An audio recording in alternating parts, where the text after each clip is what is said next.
right, so this is gonna be basically my first video saying why I decided to go with a partial circumcision known as a dorsal slit. Well, first I'll say the reason why I needed to get it in the first place was because I was dealing with like a lot of pain after my sexual experiences. A lot of times after having sex, I would notice like I have cuts on the top of my foreskin, and it would just like, it would take and it would swell up, and I would want to have sex for at least a day until it recovered, or if my skin was getting pushed down, then it would just cause a lot of discomfort. And I was dealing with it for a couple of years, and basically I didn't know.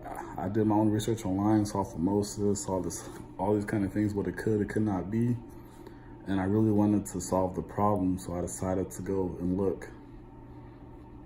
I decided to go talk to a doctor, and they recommended a full circumcision or whatever, so I contacted my dad, and I learned that he actually had the same problems I was going through when he was younger, and he got a partial circumcision. I did my research and I saw that, so I decided that's something I wanted to go with.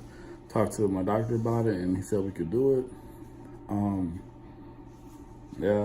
I looked online to try to find stuff about dorsal slits and all that, and you really can't find too much information.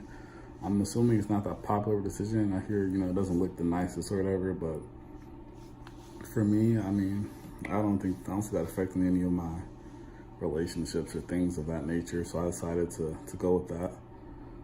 And it sounded like for my dad, it eliminated those problems he was having before. So, I had my surgery a day ago on February 28th, 2019, so relatively, still new. And the surgery only lasted about an hour, no pain or anything like that.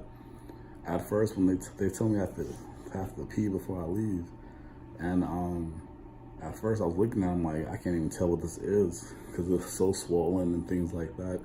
It was just weird, but even after a day, still no pain or anything, still swollen, but more of like just the outer layer of foreskin is swollen around the top, so it kind of looks like a neck pillow. That's what I'm gonna call it, a neck pillow.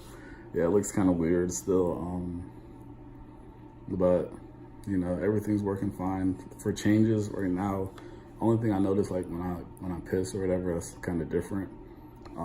So it ain't nothing too big, I'll say. I wanted to keep my foreskin, so that is why I went with the partial, even though it was more recommended to go with the full. But as I go on with the healing time and recovery time, I will make update videos to say how like my sexual life is again and things like that. Looking online, it's hard to find any videos that talk about this, and then the ones that do talk about it, they're against circumcision or all this, or with pro circumcision. I'm not really biased. This is just what I'm used to having foreskin, so if I can keep it, I'll keep it. If it causes me problems, then I'll get the rest cut off, whatever the situation is. That's how I'm looking at it. I feel bad for me and the girls that I have dealt with or whatever, for me to have to go, oh, I can't, or all this kind of little problems. I'm just tired of dealing with them after an amount of time just builds up.